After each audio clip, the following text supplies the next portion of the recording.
Hello guys, today I'll be doing a test flight for you here in the park.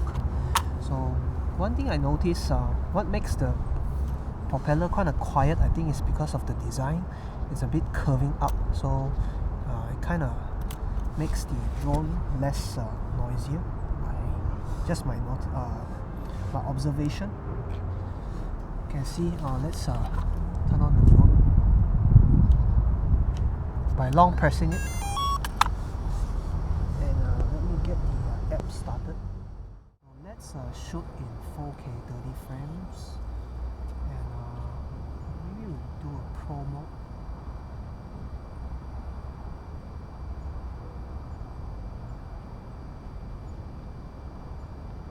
You can't do much here unless we're up in the air. So let's bring it up.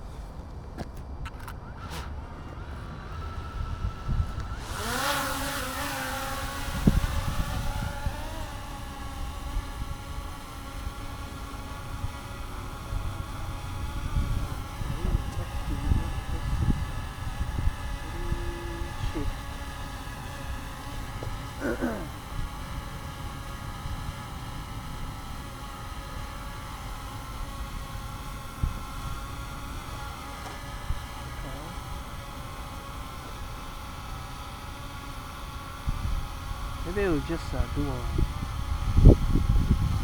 outdoor mode first. It's kind of windy now. You can see the drone is trying to stay stable. So I'm standing behind it. You can see that it detected me about 2.8 meters away.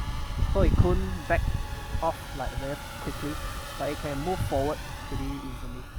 So let's bring it up.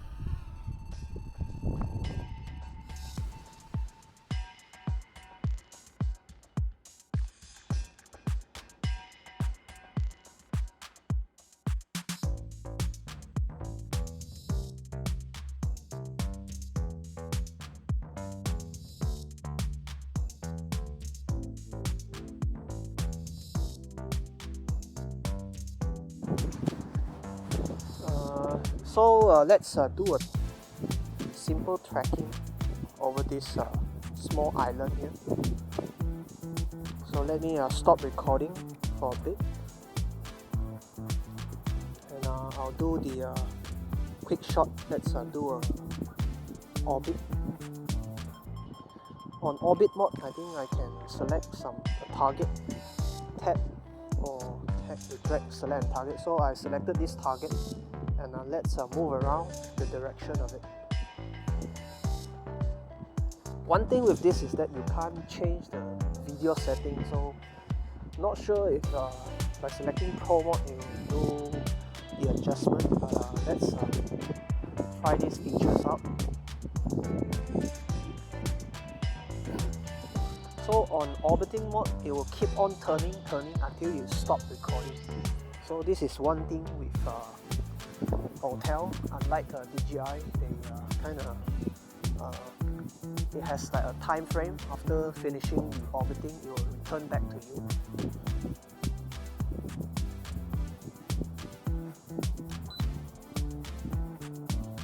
So the orbiting looks pretty stable, even though there's plenty of wind blowing at us. Maybe you can hear it from the microphone, I'm not sure. But yeah, that's how it is. Whew, it's cool out here.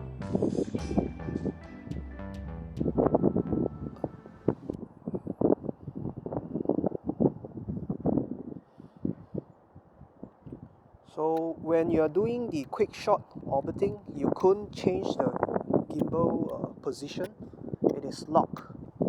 So do note on that whenever you are doing a quick shot with the Autel Nano. Even on the Autel Lite, it is similar.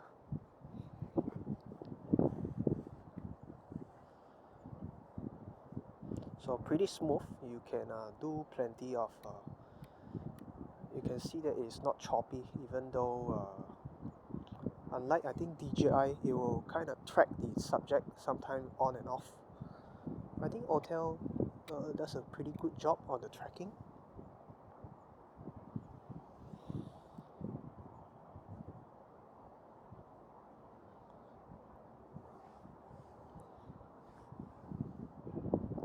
So maybe a full orbit will take about 2.5 minutes, depending on the subject. I think I can click on here.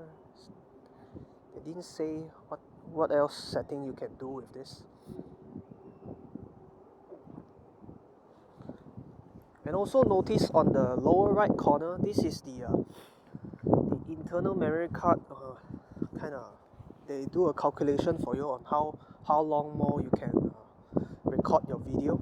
So actually I have a pretty small SD card on it. It's just 32 gigs, and I do have different files inside from the DJI Mini. So yeah, maybe that's why. So an entire orbit maybe takes us about 3 minutes.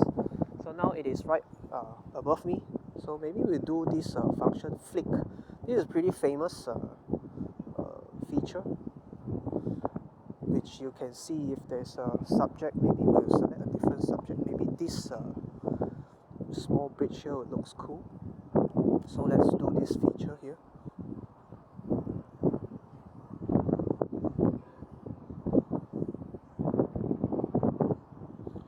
So it will go in front, track, and move back. So the Hubsan Zeno also has this. I'll test it later on in a different video. They told me that they included these features on. So I also see that some like John Syndrome, the YouTuber, he provided a shot on the firmware update. So that's pretty cool. So one thing with this feature is that what I'm talking here, the flick function, it won't stop until you click stop. So it will keep on moving backwards. So do stay notice. You see, I'm flying actually above the houses. Luckily that we have the active track. If not, I'll hit on the houses that is under construction. So yeah, this is one thing I think maybe they have to include something like the what you call here, the length and how far it could go. You want the function to go. If not, you just keep on going. So it's pretty dangerous, I think. So what else? Maybe we take a photo, maybe a portrait. Portrait, I think I have to look for people or something, or maybe I'll try a different one. Maybe someone is talking about the zoom function. So let's probably we are now at 39 meter, so I still have 72% battery. So let's zoom in to see the image. So now I'm at 1 time zoom, going forward 2 times, so you can feel like it is not instantaneous, and four times the zoom. So I'm not sure if there's any wording here.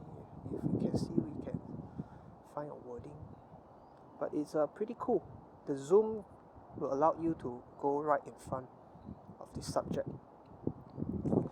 So next we will try on maybe not hyperlapse because the wind is too strong. It's also raining, and maybe just do a quick wide angle shot or landscape shot.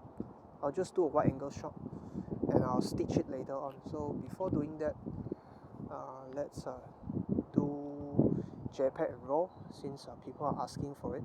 Panel, I'll do RAW. Yeah, let's take the wide angle shot, and I have to go because it is starting to rain. So do notice that when you are taking this kind of shot, it is pretty, you can feel like the FPV screen is kind of laggy, because I think the processing power that is needed for this task is quite heavy for this tiny drone. Unlike the Autel Evo Lite, I don't notice any lag. But this drone, I do notice, like when you're taking photo, especially the high resolution with RAW on it, it is kind of laggy. So yeah, this is one thing you have to bear in mind. Even the Hubsan Zeno Mini Pro, sometimes not sometimes, when you're taking the 48 megapixel camera photos, it does lag. So you can see that the limitation all these drone company put because of the chip shortage, and this company that sells CPU, they couldn't do business with a China company. So I think this is one thing that hinders the capability of the drone. You see the FP footage kind of lags a bit. So yeah. Now you're starting to see a choppiness on it. So maybe I'll move back to a photo to see if it continues. So now I'm moving back to a different mode. It is okay. So only the panoramic feature has, I think maybe this is a bug or something. So Autel, if you're seeing this, do take note on that. So yeah, I have to land this drone because it's starting to rain. I'll do a different video on this on another time. So let me land this thing.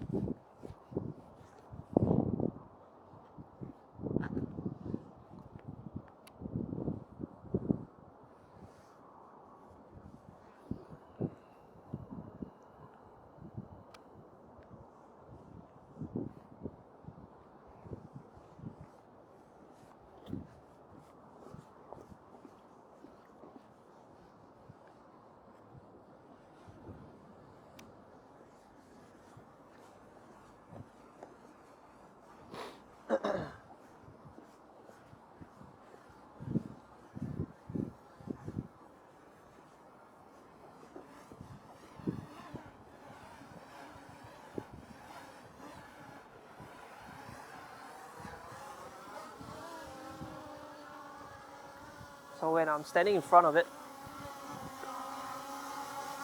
will it land? Yeah, it can still land. Okay, pretty good. So see you the next one. Goodbye.